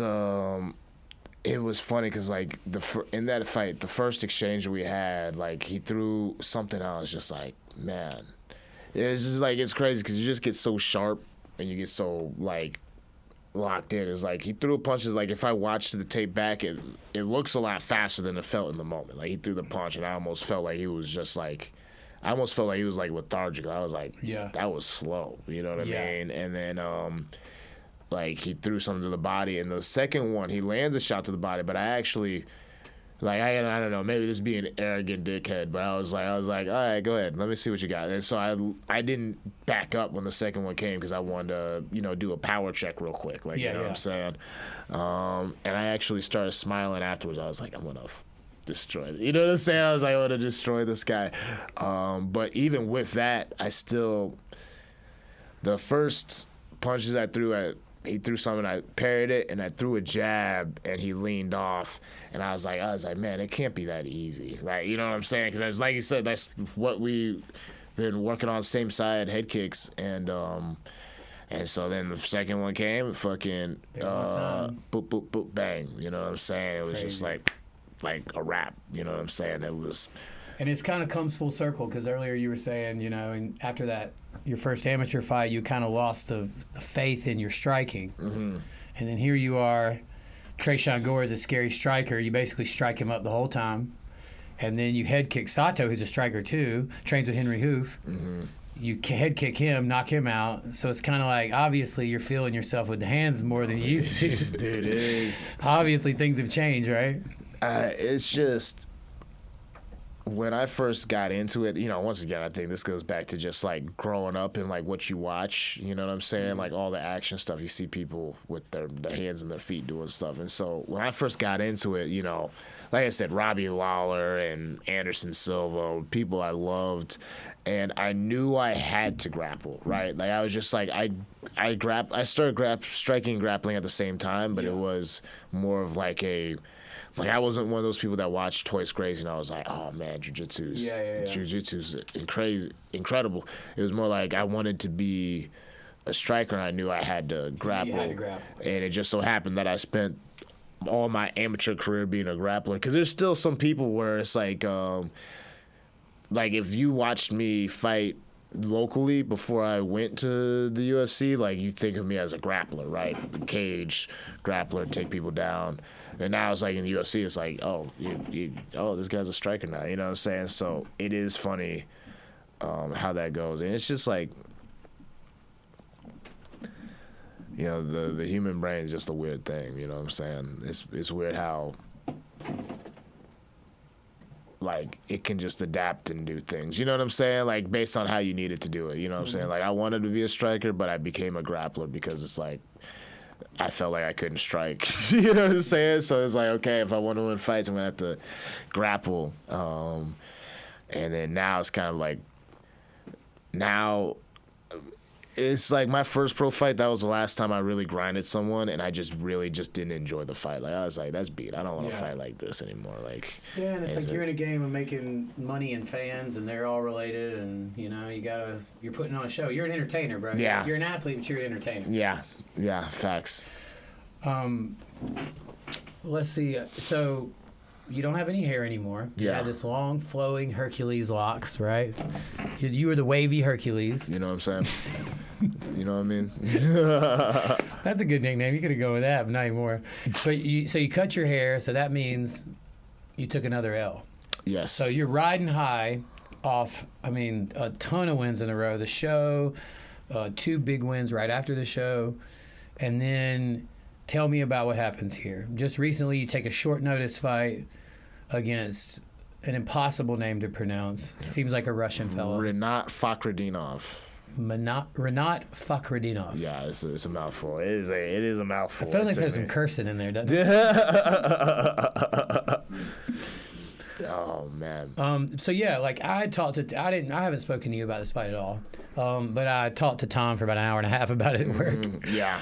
And you know and you tell me, because I feel like this was kind of his assessment mixed with about 5% of mine or whatever, but it was just like, you know, it's a game of streaks. It's a game of momentum. And you were riding with a lot of momentum.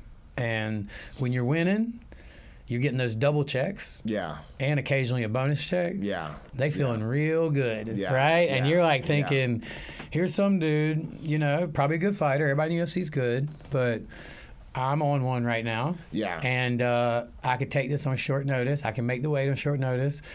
And I can get me another big bag real quick. You know what I mean? It's not like he's a huge name. Yeah. You know? And it's like, I think, I don't know if this was Tom's assessment, but this was kind of what I was thinking. I want you to correct me if I'm wrong. But, you know, this guy he wanted to wrestle you. He had seen you kick that guy in the head, and he wanted to wrestle.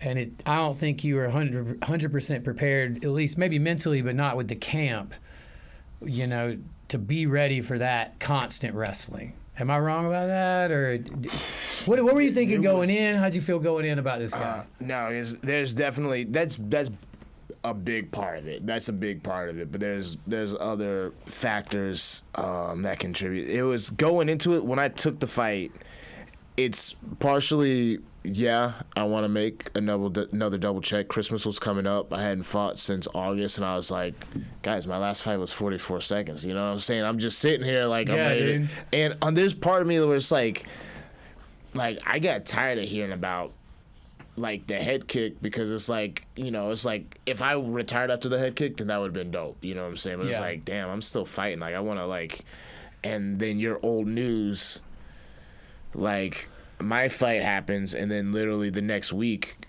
Leon Edward knocks out Usman with the same head kick. You know what I'm saying? So that's really the issue with the modern UFC. When back in the day when I started training, it was like we'd all get together and go to the bar once a month. There were 12 UFCs a year. Yeah. And now you've got fights every weekend. It's like if you're not fighting consistently, it's like here today, out of sight, out of mind. Dude, it's like it's really easy to have like, because I can see it in my social media interactions, you know what I'm saying? It's like, when there's around the fight, it's like up here. Out of fight, the further I get away from a fight, further and further down it goes. You know what I'm saying? Then you start to build up when you get a fight again. And so it's like money, and the clout that comes along with it, and they're both intertwined. You know what I'm saying? They both bring opportunities. They both bring opportunities, and so it's like I'm hot, I feel good, I'm training hard, like I'm getting better. I'm like, I want to fight, and then, I want to. And they had told me that like December was something that we were targeting. You know what I'm saying? So I'm getting ready, and then it's like it's looking like it's not happening. Maybe January, blah blah blah, and then Renat's opponent pulled out. And I knew he was really good, but I thought, like, in my head, it's like, this will look good on my resume. You know what I'm saying? Like, this will answer a lot of questions. I go out there and I beat the brakes off this Russian wrestling machine. You know what I'm saying? That's going to send a pretty loud message and do it on short notice. Like, I was feeling myself a little bit. I was feeling myself. And the thing is how fighters live and die with feeling themselves. Got to. You got to, man. Got to. You have to have this belief in yourself that is abnormal and unusual to even do what you're doing. It shit doesn't make any sense. You know what I'm saying? Otherwise you got to quit. And then, what I will say is how I felt the moment I accepted the fight. Like, that version of me, if me and Renat fought, that fight would have been very, very competitive. It's just in the 17 days from when I accepted the fight to how I was when I got to the fight. You know what I'm saying? We had a big injury. Like you said, the weight camp was wonky. I got sick the week of. And then, like you said, on top of that is the preparation. Because now, like, 17 days, you're fighting them as is. You know what I'm saying? Yeah. You're fighting them as is. So, when I'm watching this tape, I'm seeing double legs and single legs. You know what I'm saying? Like, I'm not seeing chaining to this and that. I'm not seeing a shooting to sit out and take the back and then chain to this. I'm seeing double legs and single legs. I know how to defend a double leg. I know how to defend a single leg. But something you have to really appreciate is when you see someone doing something really simple at the UFC level, that means they are just exceptional at that. So it's like the fight before me, he's hitting double legs and single legs. And you're like, oh, I know how to defend that.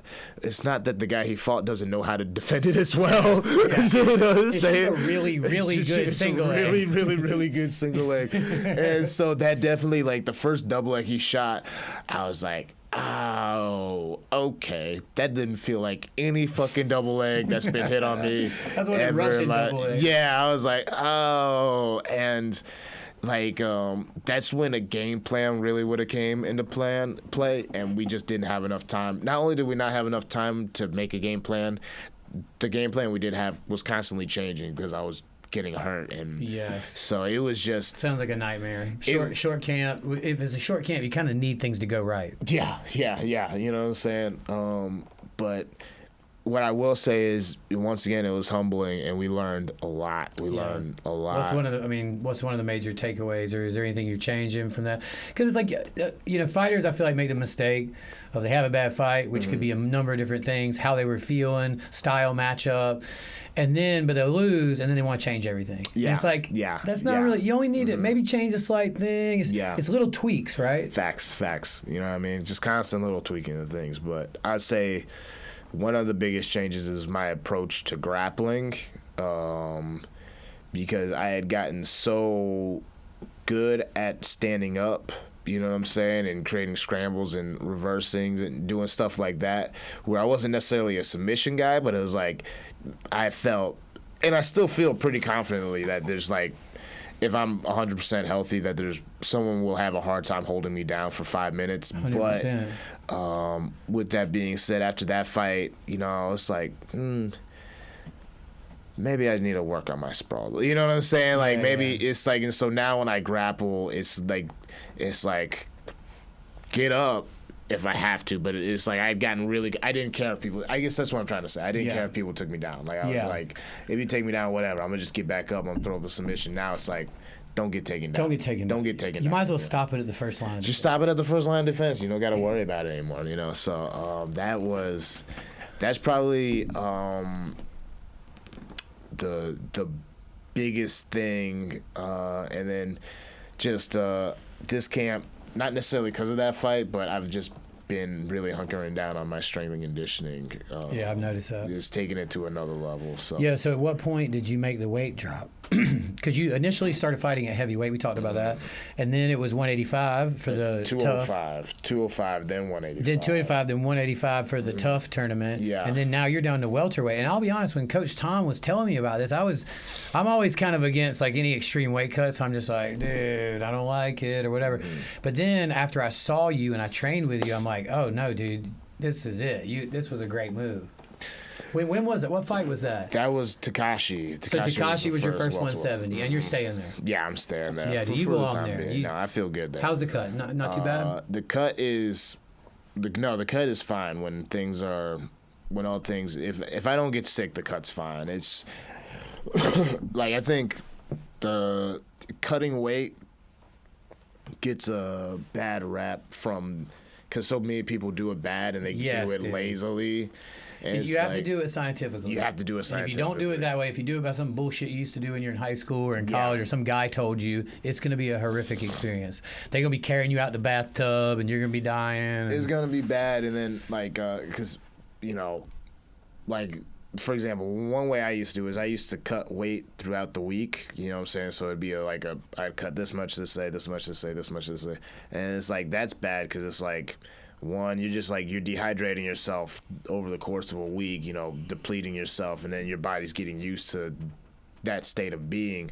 Whereas like now it's like, I'm only 170 for an hour, you know what I'm saying? Like it's like I start my weight cut less than 24 hours away from the weigh-in, so that it's like all of that depletion is like really mitigated. Is that the right word? Yeah. That works. Oh, and then it's like the rehydration is also like, I think that's another thing people just like are meatheads. They're just like, okay, I'm done with the weight cut. Yeah, you know. It's like, no, there's a process. There's a process, you know what I'm saying? You got to drink this much every 10 minutes, you know what I'm saying? You can't go crazy, but you can't drink too little, you know what I'm saying? You got to get your sodium, got a carb load, you know what I'm saying? So there's definitely, because I've seen people have a hard time making weight for a weight class. They could fight 1 or 2 weight classes lower, but it's just because they're just too dependent on the water cut. You know what I'm saying? It's too like. You got to diet down for part of it. Got to diet down. You got to cut calories at some point. You know, it could be done correctly. I remember hearing Alex Pereira for his last fight at 185, and you can see why he moved up, but he was like cutting water 5 days out. And it's like, how can you fight a championship fight like that? Yeah, no, I mean, because he's crazy, because he's like 40 pounds. He's like 40-some pounds he'll put on. That's insane. Yeah, they said the first UFC Izzy fight, he was 220. Yeah, that doesn't even make sense. And then had the cardio in the 4th round to knock Izzy out. I know. In the 5th round. Right. And I want to go ahead and talk about UFC Charlotte, because I want to close mostly with that. But dude, that Izzy. Oh my gosh. I mean, I just want to say the Izzy Pereira quadrilogy or whatever is just one of the most insane things of all time. Like Izzy, you know, arguably wins the first kickboxing match, doesn't get the decision. They have another kickboxing match. Izzy hurts him bad, gives him a standing 8 count. Alex knocks him out. one of the worst knockout of Izzy's career. Remembers it forever. His kid does the thing on the sidelines. Yeah. Like, really embarrassing. Yeah.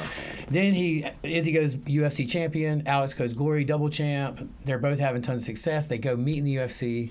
Izzy hurts him. Izzy's 0-2 against this guy. Izzy hurts him bad in the first round. Gets saved by the bell. Then Pereira comes back and knocks Izzy out again. Heartbreak Hotel again. Now he's 0-3. One of your most dominant UFC champions, 0-3 against one guy. Yeah. And so he's got everything against him. Everything against him. And now you see the videos of him coming out with a knee injury too, right? Yeah. Oh, my I God, know. dude. So he's going into this 0-3. You'll never get another shot if this is over. Like, his whole career was kind of like hanging in the balance here. Like, he's going to go down as, like, the GOAT maybe. Yeah. Or, like, this is it. You're not getting another shot at Alex. Yeah. And knowing that he was coming in injured, and knowing he had his back against the wall, and then the way he pulled that knockout out, and the beauty of the knockout, like the execution, he didn't just go nuts. He waited for a moment. You can see videos of him practicing that particular shot. Yeah. And then he has the peace of mind to shoot the 3 arrows into him for all 3 losses, and then he breaks the 4th one over like this rivalry's over. Yeah. Dude, that was... I have never seen anything in combat sports like that in my whole life, dude. And for Izzy to come through in that way with all that pressure is just unbelievable, man. He is something special. Dude, no, I feel like fighting is getting to such a level that it's like some of these fights, they almost feel spiritual, like when Dude, they're happening. Like it's like a clash of like wills, you know what I'm saying? Yeah.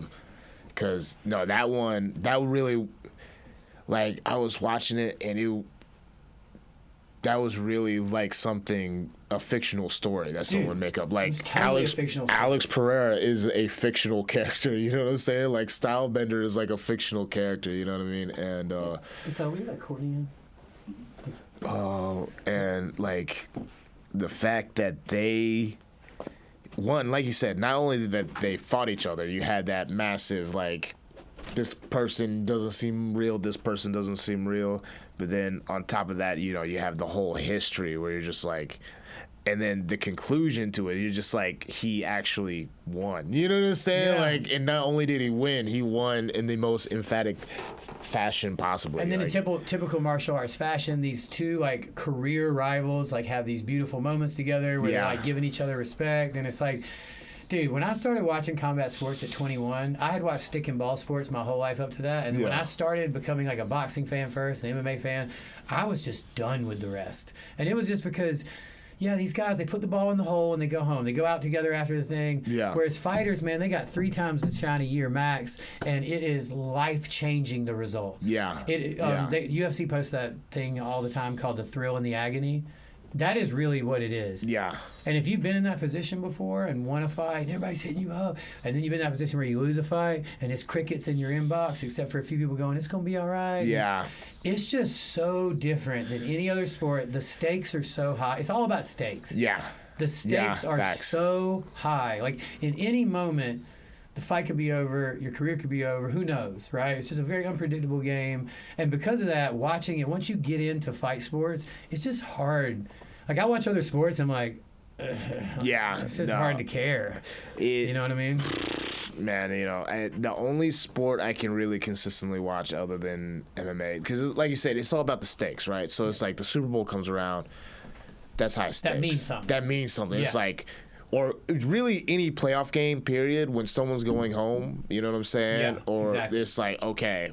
And that's when sports are good, when you add the stakes. When you add the Whereas stakes. fighting just kind of has that every time. Every single time, you know what I'm saying? Like, every game, every fight is the biggest match. I mean, they're crying. I mean, I was watching some of the different fights last night. I can't tell you how many people cried after winning. Yeah. A prelim fight. Oh, a prelim dude. fight, you know what I mean? Like, it's like that's why fighters say every fight is the biggest fight of my life.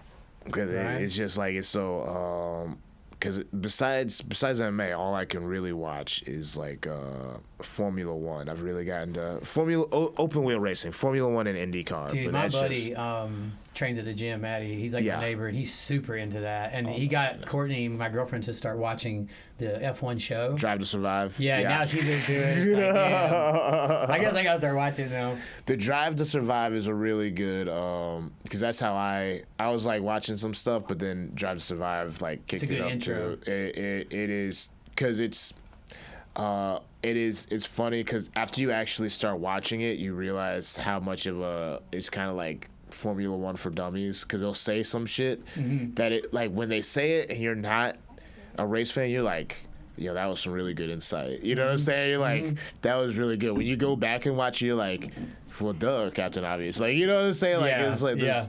But no, Drive Survive, that one, that's pretty lit. I like Drive Survive. But no, just Formula One in general, because, like, they're flying around. They're basically in these little rocket ships flying around this track. And it's like, if you come up to a turn and you, like, turn in a tenth of a second too early or a tenth of a second too late, you know what I'm saying? That could be the difference between, you know, hitting the best racing line or your car flying out and you very almost much like your game. Very much like my game. You know what I'm when saying? you should have zagged, the result is completely different. Catastrophic. You know what I'm saying? Like, it is wild. It is wild for sure. So, so speaking of big games, you got, like, fighter. We were talking about how fighters say it's the biggest fight of their life. I mean, I'll be honest, Bryan, you've had some big... I feel like I've said that for a few of your fights now. I feel like the finale was that. I feel like Trayshawn Gore was that. Yeah. But now it's like, it's hard to not feel that way about this fight. It's not about you coming off a loss necessarily after a super long winning streak. It's more just like, bro, your life in the last... Where you are in your life right now is a very trippy moment. Yeah. And as I was driving here today, I was just thinking about that and, like, you know, where you were a few years ago and how much has happened so fast. And then that unto itself is a lot. But then UFC announces they're coming to Charlotte for the first time in 10 years. I think the last time they were here, they were at the Bojangles Center, and Kenny Florian headlined, and I went.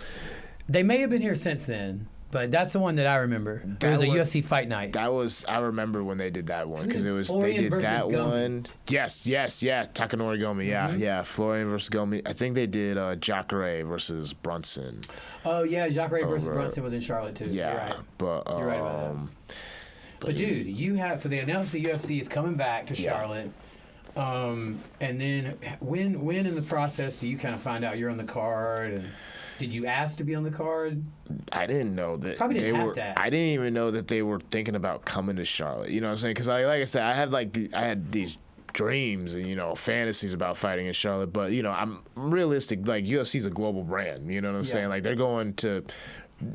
Do they go all over the country? Yeah, but it's like there's a lot of cities in the country. Like, they'll fight 3 times in New York in, you know, like 6 months. You know what I'm saying? Yeah. There could be a gajillion places in California. You know, they could go to a different country. So I was like, the likelihood of them coming to Charlotte, I'm not going to hold my breath. And when I signed my contract, the location was to be announced. I was feeling like it was going to be Vegas, just looking at the headliner. You know what I'm saying? Then we heard rumors about South Carolina and Nashville, and I was like, either one of those would be great. We're still closer to Vegas. I love Nashville. South Carolina's really close to home.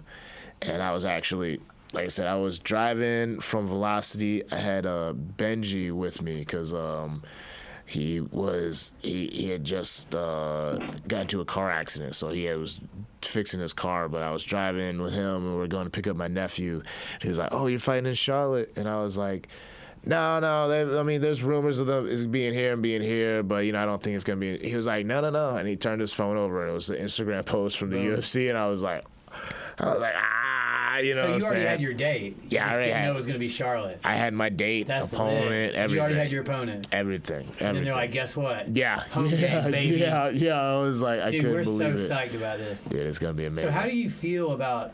I want to talk about 2 things. I want to talk about first how you feel about it, and then I want to talk about, you're gonna hate this, but I want to talk about your place. Yeah.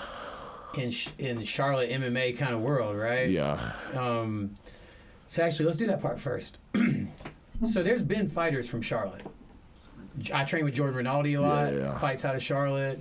Who's else? I mean, I don't know if you can help me. There's some guys. Ricky Rainey fought. Had some UFC, Bellator, had a bunch. Joe Pacheco, got to Bellator. Got some. I commentated one of his fights back in the day. And like I said, I mean, even though Keith never got what he deserved, I know he fought in Bellator at least one time. And I think Impa was still out of Charlotte when he first broke onto the UFC scene. So naming all these names, these are all homies and OGs. Yeah. But naming those names confirmed what I was already thinking, which you're going to hate this, right? But, dude, you are at your young age and still at a really early spot in your career having one tough knockout wins in the UFC. I can't think of anybody who's put Charlotte on more in MMA than you have. And, you know, Charlotte's like, from 1990 to 2010, Charlotte went from the 27th most populated city in the United States to number 17. Yeah. No other city did that, moved those amount of spots, right? You see the construction. Charlotte's blowing up as a city, right? Before now, we really haven't had that many stars. We've had a guy from here or there, and they did okay or whatever, but, like, you're a star, bro. Like, the Ultimate Fighter changed things, you know, and your big knockout and your win over Trayshawn changed things. And if you get a big win at home, bro, like, I mean, that spot's solidified. That'd be huge. That spot's solidified, bro. That'd be huge. How does this feel? I mean, how does it feel to be right here? Are you thinking about it too much? Are you just kind of being like it's another fight? Or are you thinking about the fact that it's like you want to put on for your home crowd? Or how do you feel? It's kind of like two things. It's like a blessing and an obligation. You know what I'm saying? Like, because, like, and, you know, this will probably change when I get really close to the fight. But as far as, like, the pressure goes, I don't feel a whole lot of pressure because there's just, like, this great thing where it's like, it's like because of the opportunities I've had, like, it's like I inspire people, but people inspire me. You know what I'm saying? And so it's like I can't imagine the energy and, you know, all of the positive things people are saying to me right now. It's just like, you know, it's like inspiring me to, like, go above and beyond and like, you know, it's like you always, it's weird, you get these moments in your life where you think you're going hard, you know what I'm saying, and then something happens and you just find, like, an extra gear to go a little harder, like when Miles was born, like that took me to another level, you know what I'm saying, and then like I was already ready to kill Gabe Green, but then it's like now it's in Charlotte and it's like, dude, like I didn't know that extra, but it was like we shifted up like another gear, and nice to not travel. It's nice to not travel. To do it all at home. It's gonna be very convenient. I'm gonna have to be in, like, hiding. You know what I'm saying? I'm gonna be, because I do get kind of, like, edgy when it comes about fight time. You know what I'm saying? Yeah. The dog, you know, my teeth. Your wife, like, steers clear for the last 7 days. Oh, I'm definitely still gonna stay at the hotel the week of the fight. I'm definitely still gonna stay at the hotel. She probably supports that decision. Yeah, you know.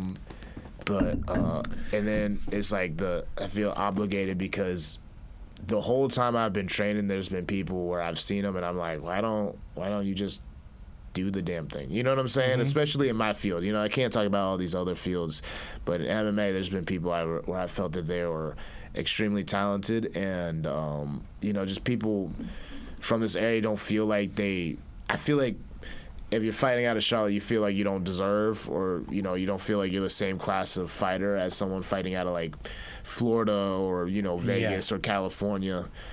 And like you said, I mean, there's a lot of people coming into Charlotte, you know what I'm saying? There's a lot of talent in Charlotte, you know. And so it's like, you know, I feel obligated to do it because, you know, once people see me do something, then it's like, okay, I know I can do it. Bryan can do it. Because I'm among the people I've seen, like, I am not even, like, I've met so many people who are so much more talented than me. They just didn't believe in themselves. You know what I'm saying? Isn't that crazy? You know, so true. So. And you feel like that's probably a lot of what's got you here. Yeah. I'm just like the hopes and the dreams of the people that compel me to go forward. You know what I'm saying? I love it, bro. What a moment we're in right now. I'm so excited for you. That's crazy. I'm so excited for all your success and everything that's happened. I wrote down all kinds of things that we were going to talk about, but I didn't get to most of them. But yeah, I was chatting Kathy. What's your vision for the future? Dream fight? Leon just won the title in your division. Like, what's your goals for the next few years? Like, talk about the future in that weight division. Just to keep on grinding. I think Gabe Green's a good win. Gabe Green's a great win, especially depending on how I win. You know what I'm saying? Because there's two guys fighting ahead of us on the card, or after us on the card who both fought Gabe and both couldn't get him out of there. So if I get him out of there, You got a hard head, bro. you know what I'm saying? I'm gonna let everyone know. You know what I'm I saying? bet a kick upside the head would probably do it. A kick might do it. You know what I'm saying?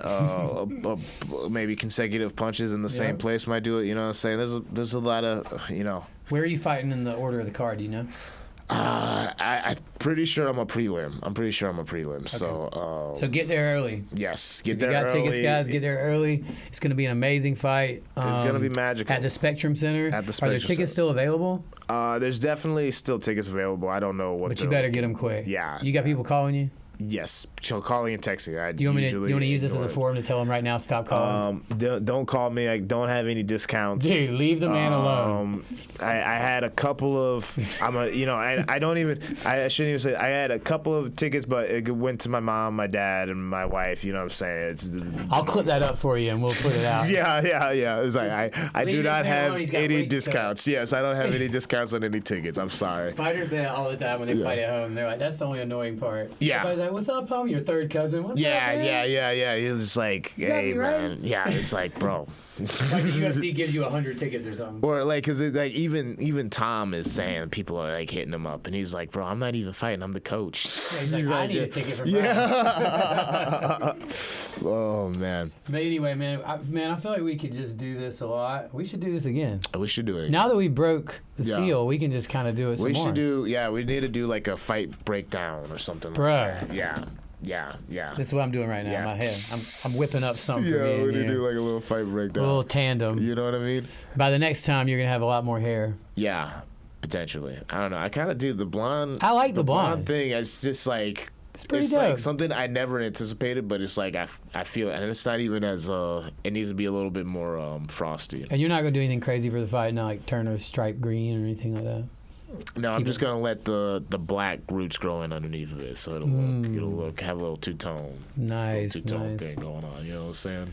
Well, I think we're hitting 2 hours. The cell's sending me messages like, bro, I got stuff to do today. Oh my goodness. Guys, thanks everybody for joining. Thanks to the champ, Bryan Battle. We're going to let him get out of here. He's got about 13 days to get ready for this big fight, and we are so excited. Everybody's got tickets. We're gonna be pumped. If you're magical. not, it's going to be on ESPN Plus too, or what? I think Oh, it's a daytime card. prelims probably ESPN Plus, but I know the main card is gonna be on ABC. That's why I was shit. wishing I was on the main card. I know, That would've right? been Well, lit. listen, That would have been lit. We just a couple quick wins away from Come that. on, you ain't lying. You know what I You mean? ain't But- lying. You ain't lying. Yeah, so we'll remind you guys when and how you can tune in, and just come support my man. If you can give him a couple of handles to follow you. Bryan Battle 68 on Instagram. Bryan Battle 68. Twitter, Bryan Battle 10. And that's really it. We're working on some things. I'm gonna start doing like some fight parties and stuff like that. With some stuff like that. Brother, I'm telling you, man. After the fight, after party at Encore. Boom. After party at Encore. There's You gonna heard it. be Party a with lot the of, champ. A lot of UFC people. I think. A lot I of might the come and fighters show from the my crowd. ass for that. Hey, you know? hey, come on, man. Come on, man. I got hit up about the UFC after party. I said, that sounds pretty lit. I can't lie to you. Yeah. You know what I The mean? Bryan Battle after party. Come on, man. It's gonna be lit. Guys, follow Bryan. Follow us. We're at Crown Town. We're at Let's Be Blunt. And stay tuned. We're gonna do a lot more of this stuff. We love you.